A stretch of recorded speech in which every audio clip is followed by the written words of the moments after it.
그럼 됩니까? 예. 그래.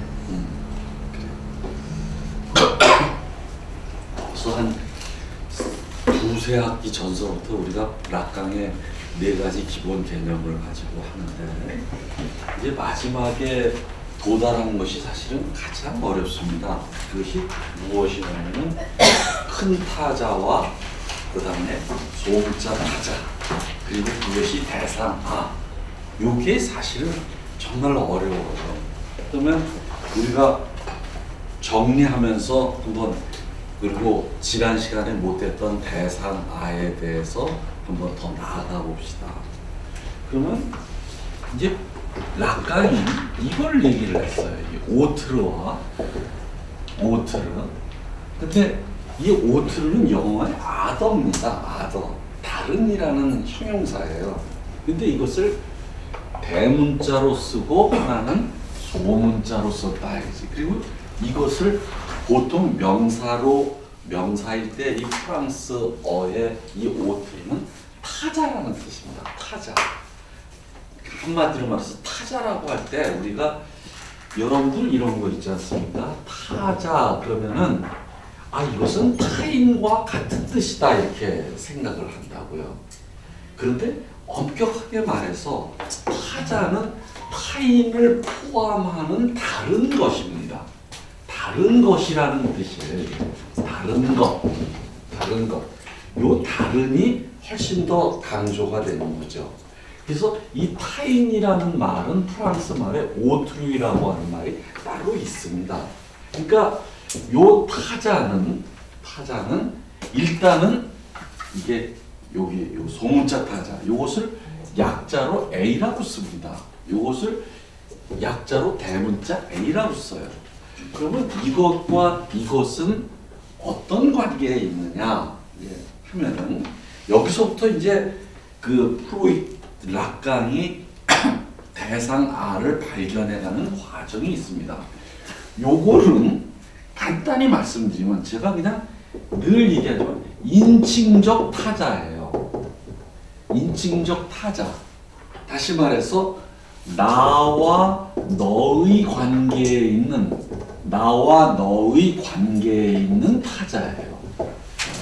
그러니까 이것은 나와 너는 사람이라는 뜻입니다. 사람. 그러니까 사람과 사람끼리니까 이것은 서로 닮은 자의 관계예요.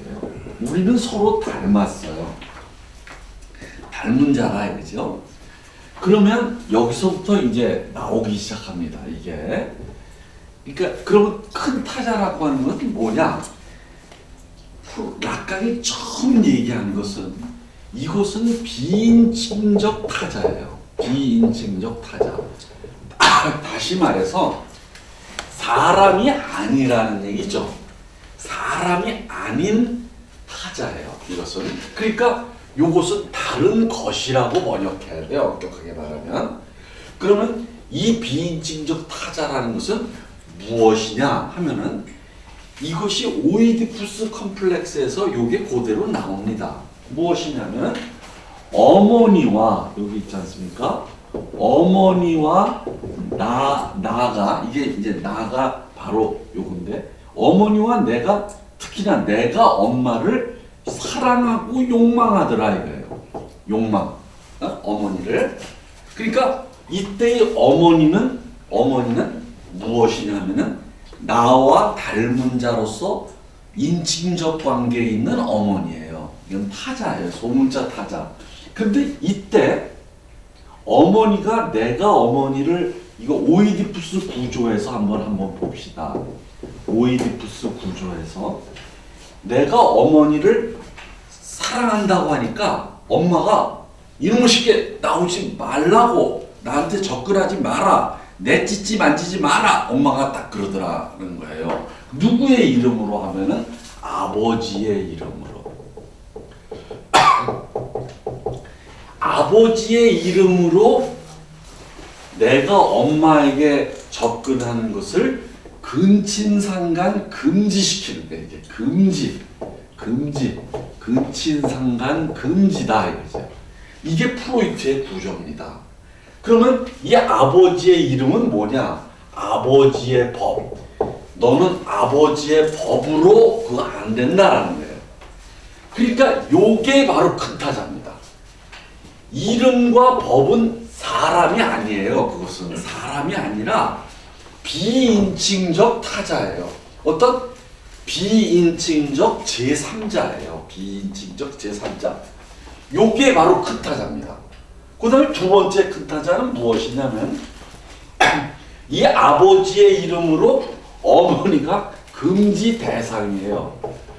금지 대상이니까 요 인칭적인 어머니가 영원히 금지된 대상으로 됩니다. 이게 금지되어서 뭐냐면은 떨어져 나가요. 이 떨어져 나가는 게 바로 라쇼즈입니다. 이때의 라쇼즈는 그러니까 뭐냐면 아버지의 법에 의해서 영원히 떨어져 나간 어머니. 이것은 금지돼서 상실된 어머니. 그거는 인칭적인 어머니, 따뜻한 체온을 가진 어머니가 아니에요. 이것은 프로이트가 얘기해. 요것이 라쇼즈라는 거예요. 그런데 이게 바로 욕망의 핵심에 있는데, 그 핵심에 있는 라쇼즈는 이쪽에 사물이더라 이래. 사물. 완전히 나와 다른 것이에요. 이것은 사물이에요. 나랑 동화될 수가 없는 거예요. 요것은 인칭이니까 동화가 돼. 근데 요거는 동화가 되지 않아. 이건 완전히 사물이에요. 사물. 정확히 말하면 이게 죽은 사물입니다. 죽은 사물. 정확히 말하면 생명이 없는 진짜 사물이에요. 이게 뭐냐면은 이게 죽음입니다. 죽음. 이게 이 두 가지가 큰 타자예요. 그런데 이제 여기서부터 이러한 프로이트의 오이디푸스적인 구조에서 얘기하기를 프로이트가 꿈의 지대는 우리가 의식을 하고 각성 상태에 있는 각성 상태의 의식의 지대와는 다른 무대다라고 얘기해요. 그러니까 다른 무대. 이게 바로 다른 무대다. 이게 다른 무대. 다른 무대. 그러니까 이쪽은 바로 의식과 전의식이 있는 그러한 이게 각성 상태의 무대입니다. 자, 여기서부터 이제 락강이 점점 이제 자기의 것을 이제 가져옵니다. 무엇이냐면은 이 큰 타자가 요것을 이렇게 이제 락강이 프로이트의 개념을 가지고 큰 타자라고 했는데 요것이 이 큰 타자가 가만히 보니까 이것이 시니피앙의 장소더라 이거예요. 언어의 장소더라. 언어의 장소. 그러면 아버지의 법은 여러분들 이렇게 생각하지 않습니까? 뭐 법전 있잖아요. 법전에 쓰여 있단 말이죠. 우리가 어떤 법대할 때 그 법 그런 식으로 생각을 할 것 같은데 근친상간 금지법이 이 법도 언어의 장소에 기록되어 있다 이거죠. 이 금지되는 것이 이게 언어의 장소예요. 여기서부터 큰 타자를 언어의 장소로 정의를 하고 이것을 시니피앙의 장소다 이렇게 얘기를 하고 있습니다.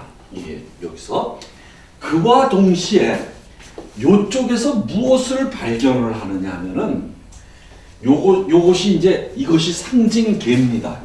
이게 바로 상징계예요.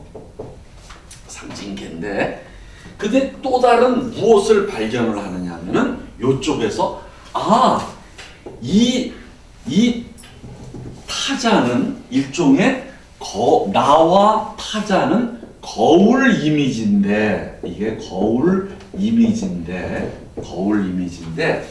사실은 타자를 볼 때 우리에게 무엇이냐면 타자가 나에게 매력을 발산하고 나를 매혹시키고 그러면서 나는 그 대상에게 무엇이냐면은 약간 환상을 갖더라는 거예요. 환상이 일어나더라. 그 환상이 일어나는 그 대상이 바로 소문자 아다 이렇게 되는 거예요. 요게 바로 이제 대상 아로 발전을 하는 거예요. 대상 아. 그러면 요것은 어디로부터 오는 것인가 하면은 많은 부분이 이제 많은 사람들로부터 옵니다.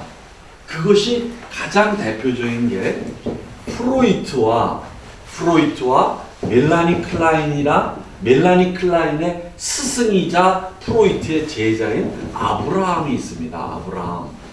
아브라함이 있어요. 그러니까 프로이트로부터 아브라함을 거쳐서 클라인으로 갑니다. 근데 클라인으로 가는데 요거 조금만 합시다. 그러니까 프로이트가 프로이트 있지 않습니까? 프로이트가 그 다음에 여기가 아브라함이에요. 아브라함. 그리고 이게 클라인이 있어요. 클라인. 그런데 프로이트가 제일 먼저 얘기한 것은 무엇이냐면 부분 욕동을 얘기합니다. 그런데 이 프로이트는 부분 욕동을 발견을 해놓고 대상의 중요성까지도 얘기를 해놨어요. 그러나 이 욕동의 가장 천변만화하는 그런 욕동의 요소는 대상이다 이렇게 말을 했는데 그것을 전문적으로 연구한 것은 사실은 프로이트의 제자인 아브라함이에요. 이 사람이 부분 대상이라는 말을 씁니다. 이제 부분 대상. 그러자 클라인은 이것에 대한 연구를 아주 천착해 들어가면서 좋은 대상, 나쁜 대상을 얘기합니다. 이제. 예? 그러다가 무엇이냐면 대상관계 이론이 발전하면서 위니컷이라고 하는 위니컷 맞아? 이거 이렇게 쓰나? 위니컷이 뭐냐면 이게 중간 대상이라는 것을 발견합니다. 이게 요것이 요런 식으로 가서 1이 가능해요. 1. 그러면 여러분들 일단은 이 부분 대상이라는 것은 무엇이냐 하면은 이 프로이트가 얘기를 했어요. 프로이트가 유명한 공식이 남근 이퀄 아기 이퀄 돈 이퀄 똥이다. 이렇게 이게 대상의 아주 중요한 등식입니다. 이 등식. 그런데 이 똥, 그 다음에 이 젖가슴, 이게 똥, 젖가슴, 이게 부분 대상인데 이 시선, 그 다음에 목소리 이런 것들이 우리를 굉장히 매혹시키더라. 이게 매혹시키더라. 그러면서 이것이 환상을 만들어내더라. 이게 요 부분 대상이.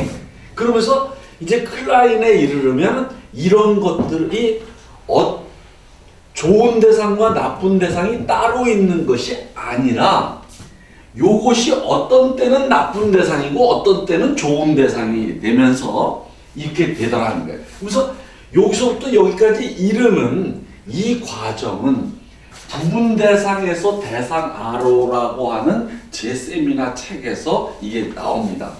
그러면 우선 이것들은 여러분들이 읽어보고 이제 프로이트의 이 발견으로부터 여기까지 왔는데 이것은 무엇이 되냐면 환상의 대상인 거예요. 환상의 대상. 그리고 정확히 말하면 환상의 부분 대상이에요. 인간의 신체의 구멍으로부터 떨어져 나간 거예요. 눈에서는 시선이 떨어져 나가고 귀에서는 목소리가 떨어져 나가고 떨어져 나간 겁니다. 이게 떨어져 나간 부분 대상인데 그것이 환상의 대상이다 이렇게. 그러니까 이 환상의 대상으로 이거 대상 R라고 지칭을 하게 돼요. 이게 거울 이미지가 나를 매혹시키더라 이거지. 매혹시키는데 보니까 이 대상 R을 숨기고 있더라. 그래서 요것을 거울 이미지를 이제 요 대상 이 A라는 문자는 대상 R에다가 빌려주고 그냥 주고 요것은 다시 거울 이미지는 이렇게 쓴다 이거지. 이렇게.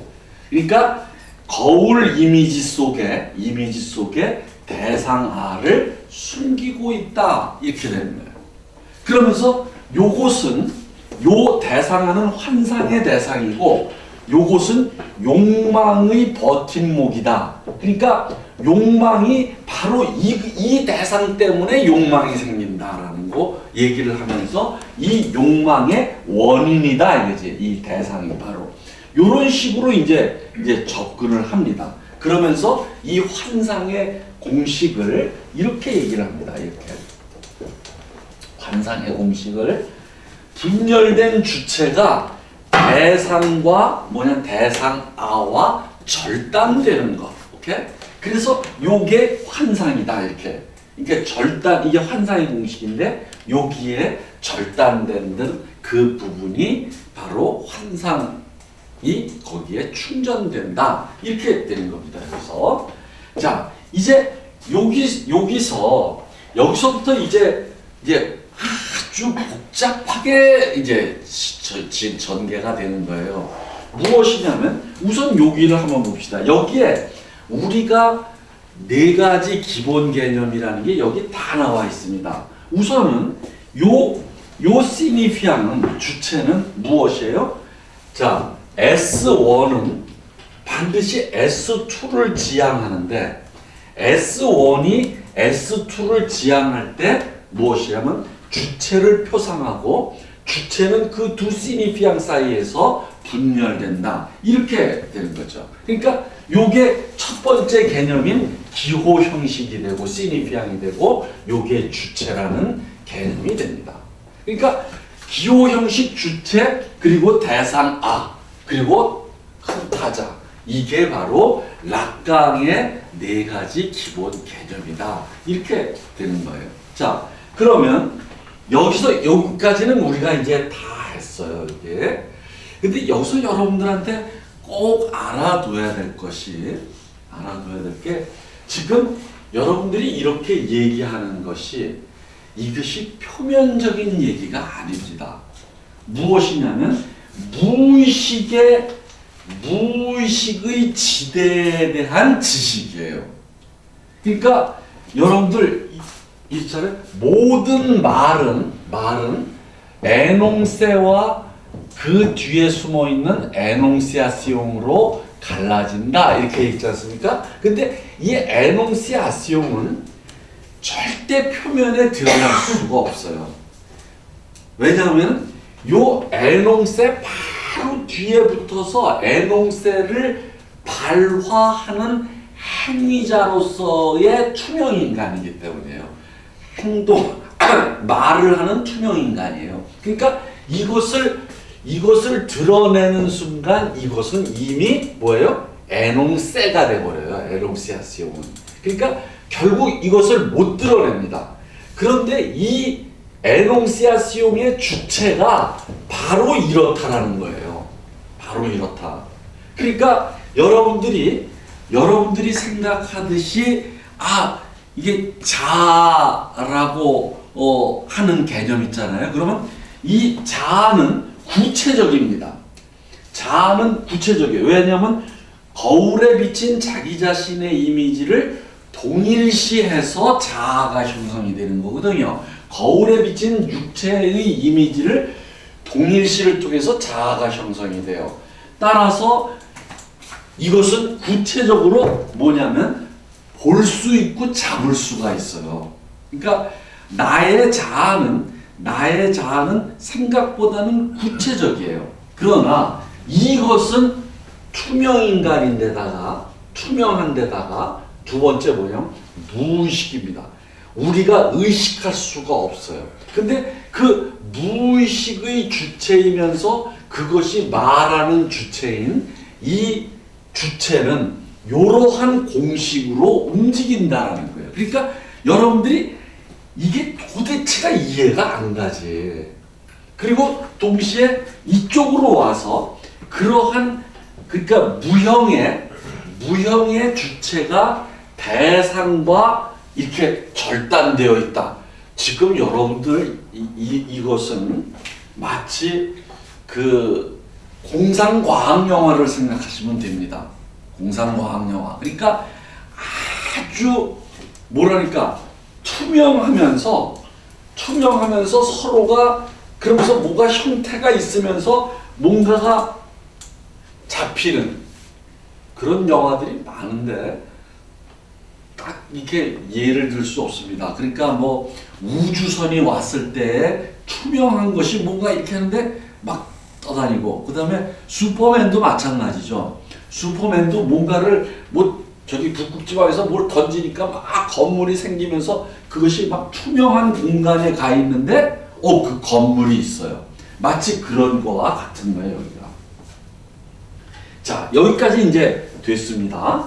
됐는데 그러면 이 대상하의 정체는 뭐냐 하는 겁니다. 이 대상하의 정체는. 그러면서 이제 환상의 대상이지 않습니까? 그러면서 여기서 이 사람이 이제 이거를 발견을 해요. 이 사람이 굉장히 그 락강이 뭐냐면은 행운이 있었던 사람입니다. 행운이 뭐냐면 아주 초창기에 상징계와 상상계와, 이게 상상계입니다. 상상계와 실제계로 이 세 개를 갖다가 일종의 조명했다는 겁니다. 이 세 개의 카테고리로 이 세 개를, 정신세계와 이 세 개를 뭐랄까 설명하려고 했다는 겁니다. 이것은 굉장히 독창적인 거예요. 그리고 거울 단계도 엄청나게 독창적인 겁니다. 이게 거울 단계. 그러면서 자아가 형성된다. 그리고 자아가 형성될 때 반드시 큰 타자의 인정의 신호가 필요하다. 이런 것들은 정말 독창적인 겁니다. 그런데 요것이 무엇이냐면, 그리고 시니피앙의 일종의 속성과 특징 같은 것을 이제 발견을 하면서 이것을 어디로 연결시키느냐 하면 뭐냐면 이것을 위상수학과 연결시킵니다. 위상학. 그러니까 시니피앙은 사슬을, 그러니까 다른 시니피앙으로 이동하면서 사슬을 만들 수밖에 없고, 그 사슬이 뺑뺑뺑뺑 돌면서 제자리로 왔지만 그것은 또다시 반복될 수가 없어요. 반복될 수밖에 없습니다. 왜냐하면은 이들은 차이를 결정하지 못하니까 계속 자기 자신과의 차이를 만들어내면서 뺑뺑뺑뺑 돌아야 돼요. 그것이 바로 메비우스의 띠다 이거지. 메비우스의 띠.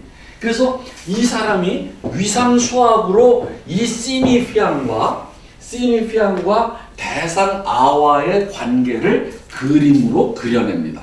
그것이 우선 첫 번째가, 주체는 위상수학으로 메비우스의 띠예요. 메비우스의 띠를, 이게 바로 주체의 형상이에요. 시니피앙의 사슬이 메비우스의 띠 위를 계속해서 반복하면서 연결되는 사슬을 만드는 것. 이게 주체의 형상입니다. 그러니까 여러분들이 말하는 주체, 이 말하는 주체가 지금 무의식적으로 움직이는데, 여러분들이 뭐든지 말할 때마다 그 뒤에서 메비우스의 띠로 움직이고 있어요, 이게. 그러면서 여러분들로 하여금 말을 하게 합니다. 에논세를. 자, 두 번째가 중요해요. 이제 두 번째가 바로 원한면입니다. 이 원한면은 도너츠예요. 도너츠. 그러니까 도너츠가 무엇이에요? 메비우스의 띠가, 그러니까 이렇게 가죠? 그런데 그 안에 뭐냐면 욕망의, 튜브 안에 욕망의 흐름을 만들어내고, 그 욕망의 흐름은 중앙에서 떨어져 나갔다고 생각되는 중앙의 빈 공간을 봅니다. 그런데 그 빈 공간은 바로 대상아가 상실되어서 절단되어서 떨어져 나갔다라고 생각되는 그 공간입니다. 자, 이게 바로 대상아예요. 그러면 여기서 이제 무슨 그 함의를 갖기 시작하느냐 하면, 대상아는 대상아는 뭐냐면은 시니피앙과 약분이 안 돼요. 왜? 시니피앙의 사슬로 말미암아서 그 시니피앙 밖으로 떨어져 나갔다고 생각되는 일종의 어떤 찌꺼기거든요. 그 찌꺼기가 바로 대상아예요. 그러니까 여기서 시니피앙과 대상아는 뭐냐면 이게 피보나치의 관계에 있습니다. 그리고 피보나치 수열의 관계가 있고 이 둘은 약분이 안 돼요. 그러면 시니피앙의 대표가 뭐냐? 바로 남근입니다. 이 남근이 바로 대상아와 아주 이게 묘한 관계. 남근은 시니피앙이면서 동시에 대상아예요. 그러니까 시니피앙과 대상아의 그 경계지대에 있어요. 그리고 요 대상아는 절대 시니피앙이 아니에요. 그럼 여기서 무슨 함의를 갖느냐? 첫 번째는 대상아는 욕망의 원인으로서 환상의 대상이었는데 요거는 뭐냐면 실제계의 특성을 갖게 됩니다. 그러니까 상징의 개입으로 말미암아 시니피앙의 개입으로 말미암아 현실에서 떨어져 나간 어떤 것, 그래서 실제계의 특성을 갖게 됩니다. 그러면서 이때 락강이 많이 말하는 것이 있어요. 무엇이냐면은 바로 실제계에 실제계로 떨어져 나간 나머지다. 이 나머지라는 말을 굉장히 많이 씁니다. 그래서 저는 언젠가 이런 말을 했습니다. 이 대상아라고 하는 것은 시니피앙으로 존재를 나눈 나머지다. 그러면 여러분들 이렇게 생각하면 돼요. 존재 있지 않습니까? 존재는 무엇으로 나눠요? 무엇으로 나누냐면은 이게 시니피앙이에요. 시니피앙으로 나누니까 여기에 몫이 나오고 여기에 나머지가 나옵니다. 이 나머지가 곧 무엇이에요? 레스트다. 그럼 몫은 뭘까요? 사실은 몫은 없어요. 그러나 몫은 만약에 있다라고 한다면, 몫을 얘기한다고 한다면 그것은 분열된 주체예요. 여기에 없습니다, 사실은. 여기에 분열된 주체. 그러니까 나머지예요. 그런데 이게 나머지가 그러니까 마치 이런 겁니다. 내 존재가 존재의 구멍으로 나의 신체의 일부분이 떨어져 나가요. 그러니까 그 일부분을 내가 그리워합니다. 이게 그리움이라고 하는 욕망이에요, 사실은. 그러니까 사실은 욕망이라고 하는 것은 나 주체와 존재 결핍의 관계예요. 내 존재 중에서 떨어져 나간 부분 대상과의 주체의 관계가 욕망입니다. 그러니까 욕망이라고 하는 것은 그때 굉장히 그리워해요. 그러면서 이것을 발견했을 때는 무엇이냐면 엄청나게 애끌라. 이게 뭐냐면 광유예요. 마치 이 레스트는, 나머지는 엄청난 광위를 발휘하면서 우리에게 매혹을 행사합니다. 매혹되게. 그러면 이것이 뭐냐? 그러나 동시에 아까 이 원안면에서 가운데가 비어있다 그랬지 않습니까? 이게 비드입니다. 그러니까 이 세 가지가 대상아의 특성이다.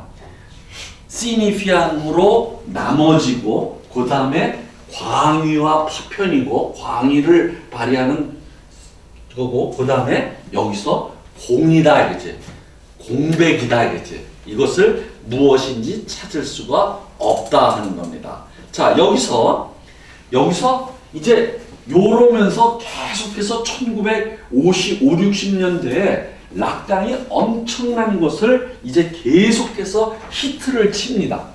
그것이 무엇이냐면 이렇게 말해보고 저렇게 말해보고 아무튼 요리조리 하면서 락강은 이 대상아에 대해서 얘기를 합니다. 그러면서 대상아를 이렇게 얘기를 해요. 요번엔 오일러의 원 있지 않습니까? 오일러의 원.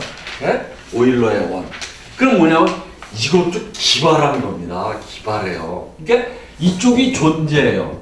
이쪽이 큰 타자입니다. 이게 바로 시니피앙인데, 그러니까 존재가 인간이라고 하는 의미를 갖기 위해서는 큰 타자와 하는데, 이럴 때 존재가 떨어져 나가면서 요게 떨어져 나갑니다.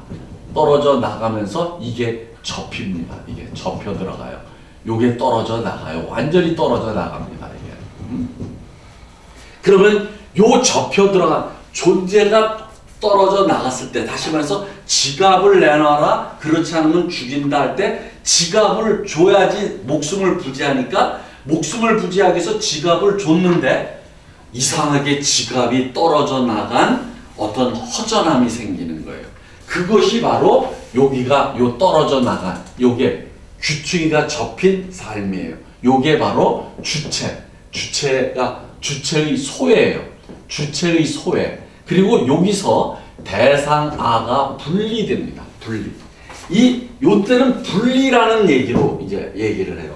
분리되고 상실되고 하는 것으로 이야기를 해요. 그러다가 무엇을 얘기를 하느냐면은 이제 이게 몇 번째입니까? 하나, 둘, 셋, 넷, 하여간 이러다가 무엇이냐면 잉여향락으로 얘기를 합니다. 또 잉여향락. 그러니까 대상아를 하나 발견을 해놓고 발명입니다.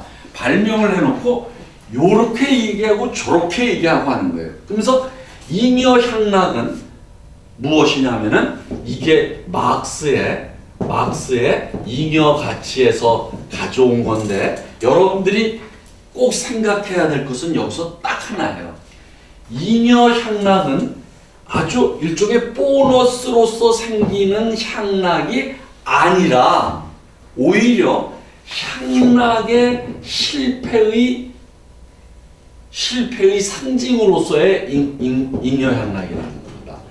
왜냐하면은 막스가 얘기했듯이 잉여 가치는 노동 가치와 일치해야 되는데, 노동 가치를 그 자본가가 조금 쳐주고 거기서 많은 이득을 남기잖아요. 그럼 그 많은 이득을 남긴 것이 잉여 가치인데, 그 가치를 그러면 자본가가 다 착복을 하느냐, 사취를 하느냐, 하지 못한다는 거예요. 왜 그러냐면 사취를 하면은 재투자를 못해가지고 상품을 만들어내질 못한다는 거죠. 따라서 뭐냐면 잉여 가치는 사실은 사취에 잉여 가치를 자본가가 사취하는 것에 실패를 나타낸다 하는 것처럼 잉여향락도 여기서 봅시다. 포르투다 놀이에서 실패를 계속 아와 오라고 하는 그런 그 음소로 계속 돌지 않습니까? 실패. 그러니까 실패를 우리는 사취하지 못해요. 갖지 못합니다. 그러니까 이 대상을 사취하는데 계속해서 실패한다. 그래서 결국은 잉여향락은 향락의 포기의 상징이다. 그러면 이렇게 얘기할 수가 있는 거예요. 향락은 포기와 실패하기 때문에 향락이에요. 그러니까 주체가 이 대상에 대해서 막 애태우는 거, 막 가슴이 막 저리저리한 거, 그것이 바로 향락입니다. 그 자체가. 그러니까 언어로서 대상주의를, 요게 대상주의를 계속해서 돌면서 대상 획득에, 대상 소유에 실패하면서 애태우는 것, 그것 자체가 향락이다. 그런데 그것의 상징으로서의 잉여향락이다. 이렇게 이제 얘기를 합니다. 자, 이제 그러다가 드디어 어떤 얘기가 나오느냐? 지난 시간에 했던 존재외양이다. 존재외양이라고 말을 하면서 이 외양과 또 하나는 태반의 예를 들면서 이 대상 R을 일종의 설명을 합니다. 그러니까 사실은 락강이 대상 아라는 개념을 발명했지만 락강이 죽을 때까지 대상 아를 규명하려고 무지하게 노력했지만 제가 보건대는 대상 아를 완벽하게 설명하는데 실패합니다. 그렇지만 그의 브릴리언트한 이런 사유의 과정에서 이 대상 아에 대해서 아주 중요한 포인트를 팍팍팍팍 발견을 해 나갔나 이거죠. 그러면 이 태반의 예부터 한번 얘기를 해봅시다. 여러분들 태반이라는 것을 이미 여기 있는 의사 선생님들은 잘 알다시피 이것은 뭐냐면 태아가 여기 있습니다. 태아가 있고 엄마가 있습니다. 어머니의 뱃속이죠. 그러면 이 태반은 여기서 분리돼서 이 태반이 어머니와 태아 사이를 뭐냐면 일종의 중간적으로 이 다리를 놓는 거 아닙니까 결국은. 그러면서 이 태반이 무지무지하게 중요한 거예요. 무지무지하게 중요해요. 무엇이냐면 이 태아는 숨을 쉴 수 없으니까 이것을 통해서 숨을 쉬고 여기를 통해서 양분을 받고 이것에다가 싸고 다 하죠. 이게 다 합니다. 사실은 이게 모든 게 다 해요. 이 바로 태반과 같은 것이다. 그러니까 마치 여기서 아까 있지 않습니까? 주체가 있고 그 다음에 여기에 큰 타자가 있어요.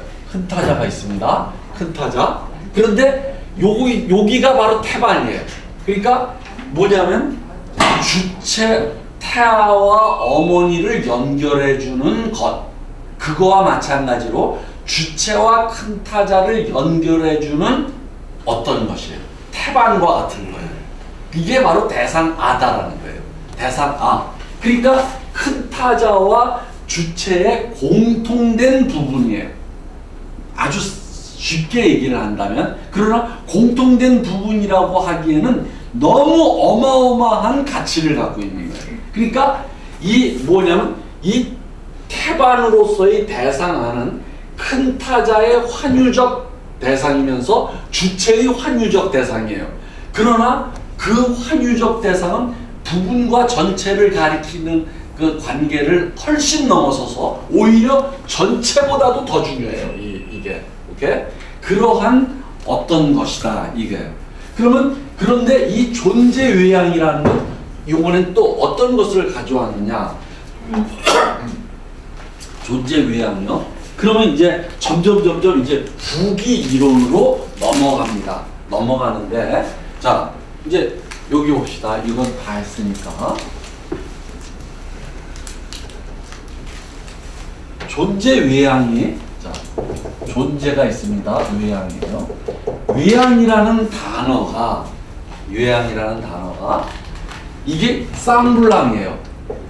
여러분들 거듭 얘기하는데 의식의 차원에서 여러분들 이걸 이해하려면 절대 못 이해합니다. 지금 절대 못 이해해요. 이건 지금 무의식의 말하는 주체 그 투명한 세계에 대해서 이야기를 지금 하고 있는 겁니다. 이게 그러니까 여러분들 이 쌍블랑이라고 합니다. 이것을 프랑스 말로. 그러면 여러분들 이렇게 돼요. 내가 이걸 번역을 어떻게 할까 무지하게 고민을 많이 했어요. 그러면 여러분들 자 여기 주체를 여러분들 외양이라고 하니까 또는 어떤 사람은 외관이라고 번역을 하는 사람이 있어요. 사실은. 근데 외관은 또 다른 뜻이 있어요. 또 다른 단어 아빠랑스라고 하는 프랑스 말이 또 따로 있습니다. 근데 외관이라고 하면은 여러분들 지금 저를 보고 있죠. 그러면 임진수의 외관이 보이죠. 그것은 실제로 보이는 거란 말이에요. 그러나 그것이 아니거든요. 외양은. 그런데 무지하게 설명하기 어려운데 제가 지난번에 얘기를 했던 게 있어요. 자, 외양 들으면 떠오르는 게 여러분들 뭔가가 가식적인 가면, 위장이 떠오르죠. 위장. 그게 아니에요.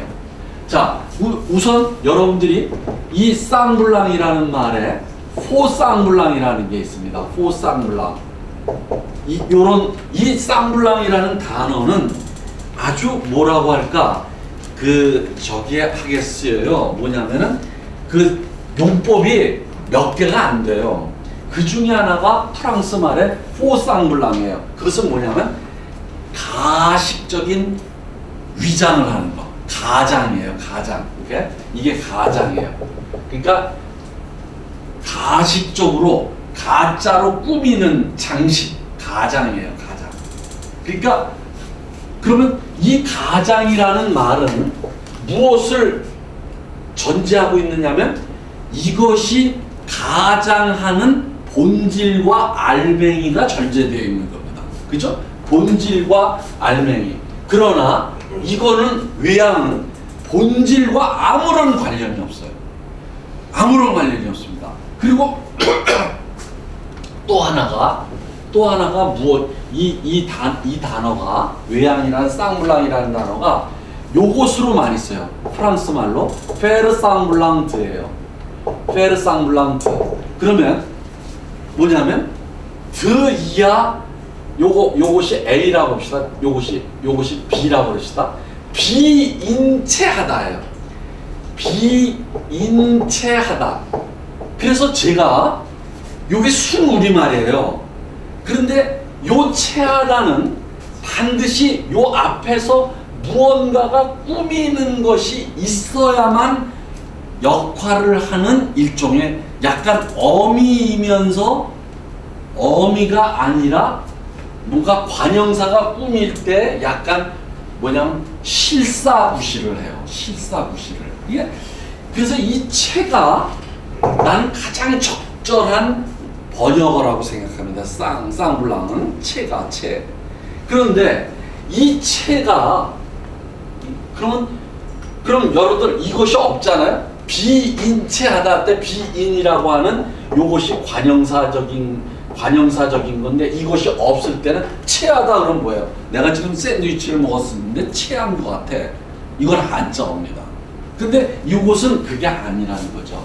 그러면 이 체는 쌍블랑은 어떤 거냐 하면은 이렇게 다시 한번 생각해 봅시다. 제가 이렇게 얘기를 해볼게요. 자, 여기서 시니피앙이 주체를 표상하지 않습니까? 이것이 최초의 으뜸 시니피앙인데 으뜸 시니피앙은 남근이에요. 남근이. 그러면 여러분들 요것을 내가 어떻게 얘기를 했어요? 요것이 여러분들 자 주체가 있는 상태에서 남근의 시니피앙을 빌려와서 자기를 표상하는 것이 아니라 남근의 시니피앙과 동일시하면서 남근의 시니피앙 자체가 주체가 되는 거예요. 이거 참 이 부분을 정말 여러분들 잘 이해해야 되는데 자 지금 내가 이 김성희 선생님 질문도 많이 받고 그랬어요. 벌레가 있어요. 이게 꿈틀거리면서 눈도 없어요. 눈도 없는데 이 벌레가 그 알에서 태어나자마자 깨어나자마자 먹이를 찾아가요. 먹이를 찾아갈 때 잘 생각해 봅시다. 이 벌레가 있어요. 벌레가 이파리를 자기가 먹을 이파리를 찾아가요. 그러면 여기서 잘 생각해 봅시다. 여러분들 벌레가 자기가 이파리를 찾아가는 그 움직임을 이렇게 명령하는 뭔가 움직임을 행동을 주관해서 이렇게 해라 저렇게 해라라고 하는 그것을 일종의 벌레의 센터라고 합시다. 그 벌레의 센터. 이 센터는 벌레의 행동을 통괄하는 센터예요. 이것은 일종의 벌레의 자아에 해당됩니다. 자아에 해당되는데 이 자아가 이렇게 비유적으로 얘기를 하는 거예요. 이 자아가 따로 있고 이 자아가 이파리를 찾아가겠습니까? 아니면 이 자아 자체가 이파리의 이미지와 특징으로 구성되어 있을까요?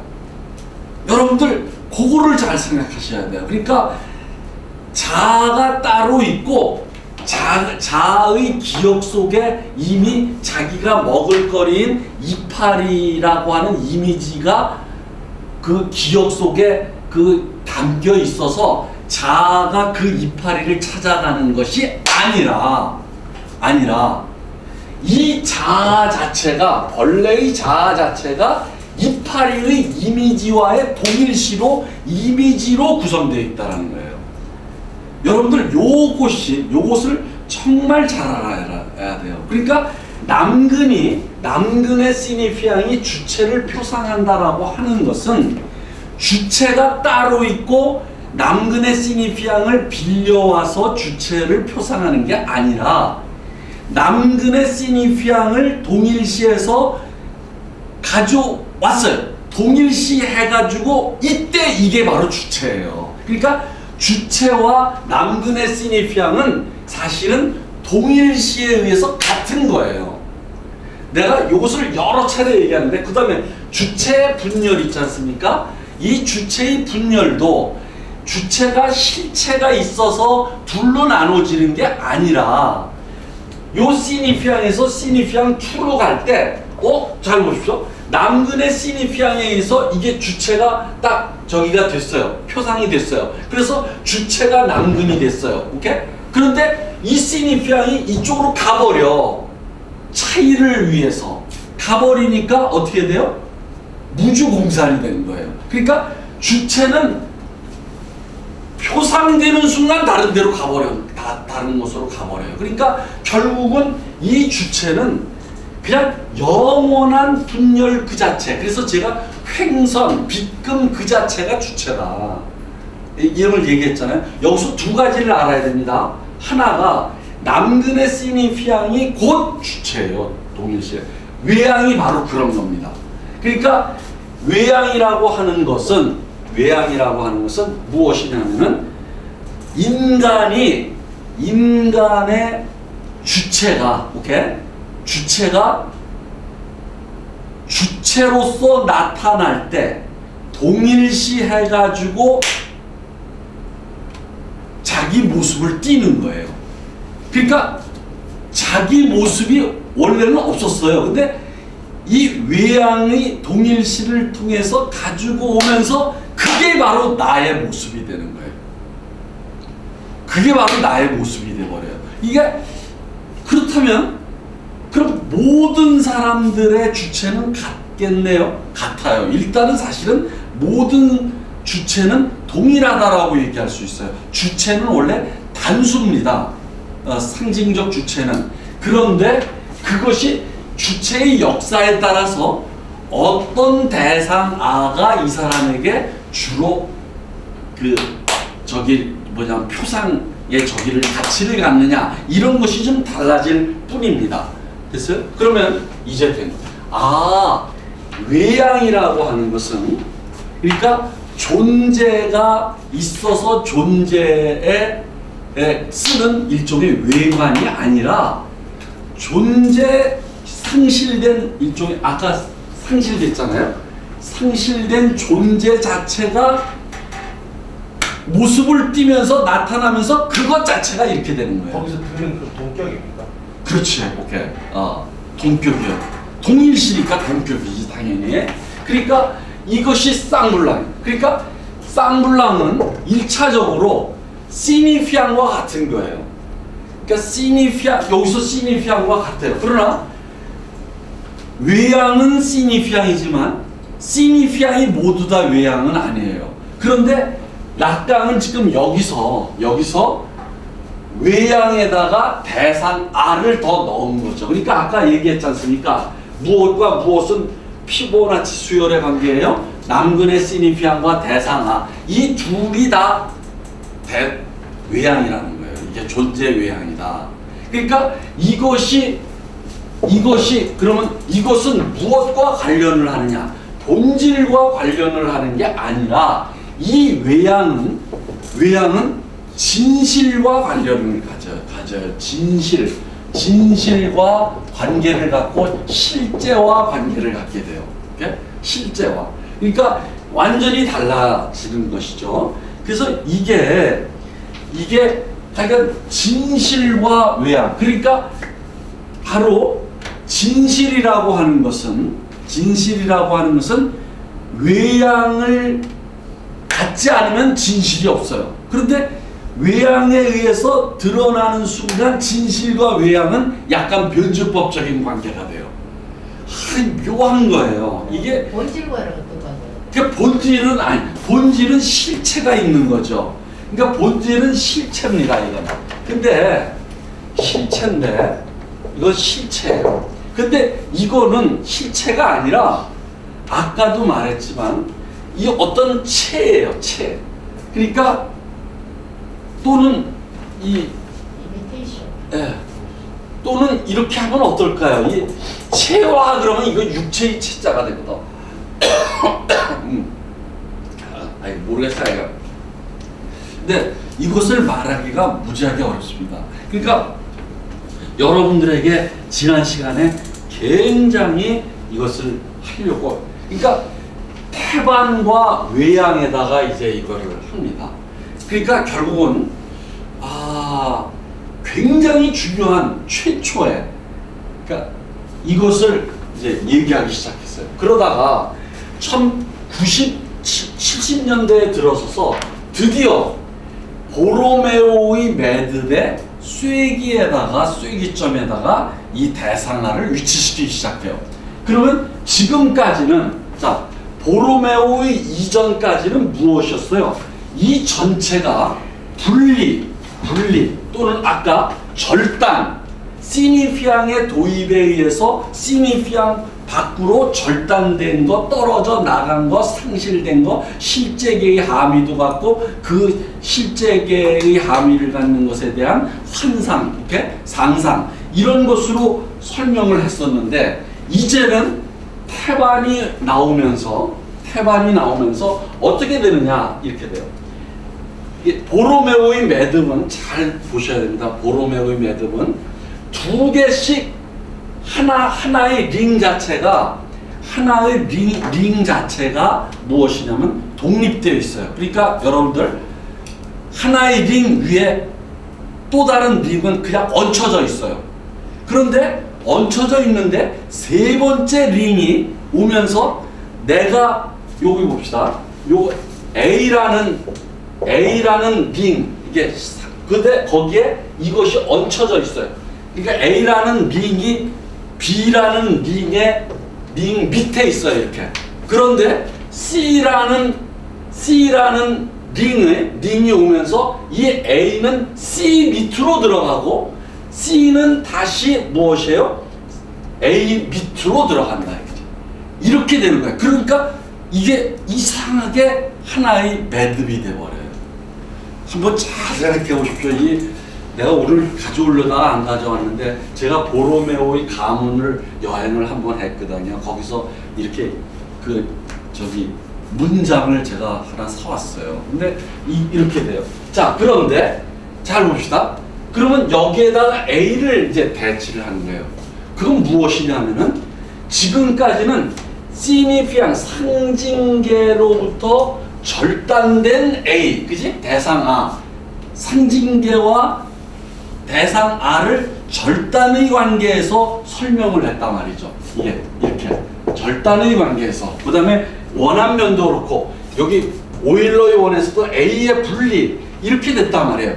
그런데 분리, 절단, 상실 이렇게 얘기했는데 여기서는 뭐야? 가운데 하면서 무엇이냐면 이 상징계, 상상계, 그 다음에 실제계, 이 세 개의 카테고리가 공동 작업을 통해서 A를 창조한다는 거예요. 그러니까 A는 이 세 개의 그 얽힘에 의해서 창조된다라는 거예요. 야, 이게 아주 획기적인 획기적인 어떤 관점의 변화가 여기서 일어납니다. 여기서 이게 이 세 영역에서 그러니까 이것들이 참여해서 마치 태반처럼 이게 창조가 되어버리는 거예요. 그리고 이게 가장 중요하게 돼요. 그러면서 여기서부터 이제 무엇이 도입되느냐면 이게 시니피앙이라고 한다면 상징계가 시니피앙에 의해서 이게 뭐냐면 떨어져 나가는 찌꺼기는 이게 문자가 됩니다. 이게 문자, 오케이? 문자가 돼요. 여기서부터. 왜냐하면 이 시니피앙의 실제는 이게 상징계라면 이건 실제계 쪽에 있어요. 문자 그대로 읽다 할 때 문자가 돼요. 그러면 이 문자의 대표적인 예가 뭐냐면 늑대인간의 이거예요. 늑대인간의 이거, 오케이? 이렇게 돼요. 그러니까 이것이 문자가 돼요. 여기서 이제 이것이 탄생한다는 거죠. 그런데 요것은 무엇과 관련되어 있어요? 이 문자는 증상과 관련되어 있습니다. 늑대인간의 증상과 관련되어 있어요. 자, 이런 식으로 여기에 이제 쐐기점에다가 이것을 위치시킴으로써 무엇이냐면 이 세 개의 영역의 공동 작업으로 A가 창조되면서 이것은 문자의 쓰기 영역이다 이렇게 되는 겁니다. 문자의 쓰기. 그리고서 증상도 쓰기로 생각을 하는 거예요. 그것을 제가 어떻게 할 수 있느냐면 이렇게 얘기해 봅시다. 히스테리적인 전환 증상이 몸에 증상이 나타나잖아요. 그것은 사실은 뭐예요? 쓰기예요.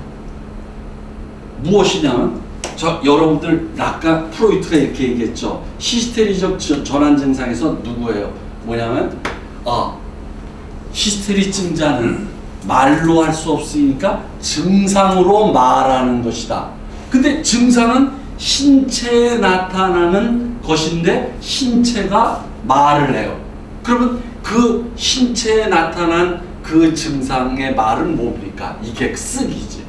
그러니까 여러분들 성감되는 일종의 무엇이에요? 성감되는 일종의 증상인데 그것은 쓰기입니다. 그러니까 내가 늘 얘기하잖아요. 내가 그 중국에 여행할 때 각골 문자를 많이 보려고 했거든요. 그러면 여러분들 내가 이거 한 10여 년 전부터 얘기하잖아요. 신혼 첫날 밤에 쓸데없는 거 성교육을 시키지 말고 자기 짝꿍에 뭐예요? 성감대를 해독하는 법을 가르쳐요. 그게 바로 성감대는 쓰기다 이거죠. 쓰기. 이제 여기서부터 이제 쓰기가 나옵니다. 쓰기가.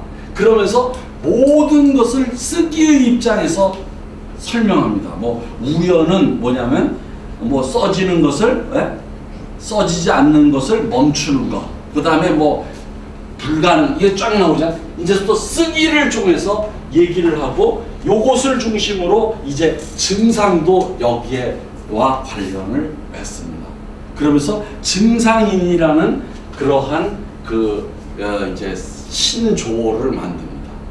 그러니까 증상이 있는 그것이 정상이에요.